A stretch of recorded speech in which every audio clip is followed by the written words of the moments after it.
This is the Montserrat case study done by Jeremy, Rita, and Brian. So the volcanic eruption, which began in July 1995, devastated Montserrat.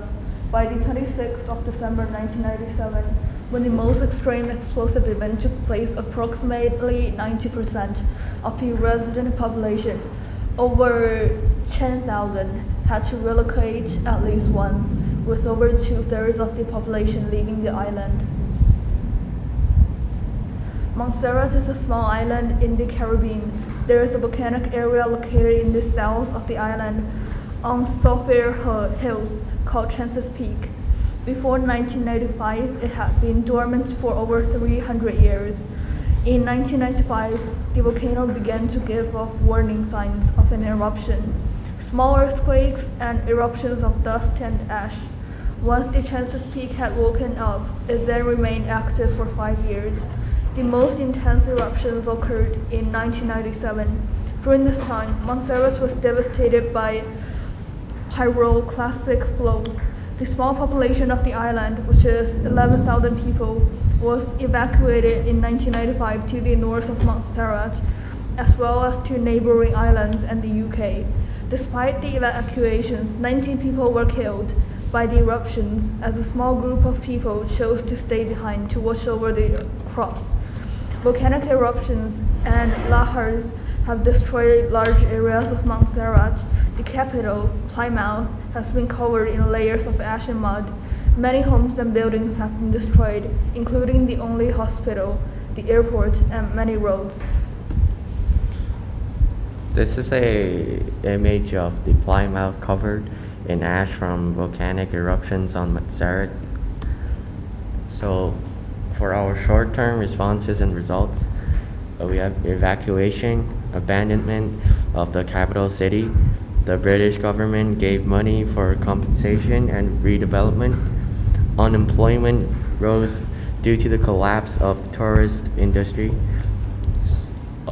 Our long-term responses and results, we have an exclusion zone was set up in the volcanic region.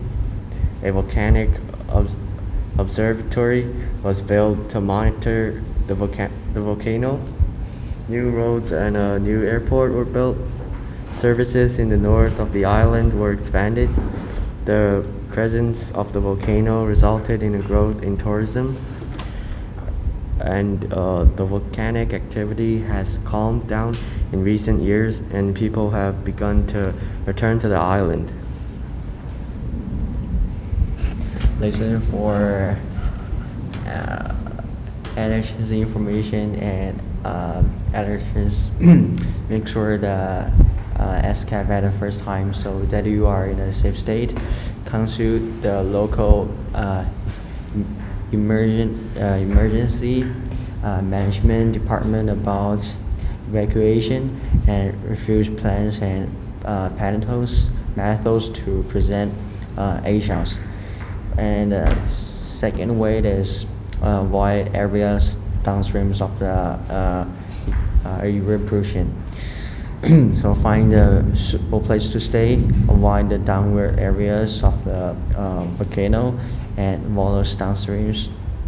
Crash stones and ashes will be carried away by wind and gravity.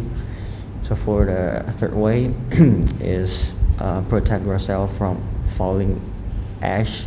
So during your stay, to ensure the safety of your whole body, so as not to leave squalor in the later period.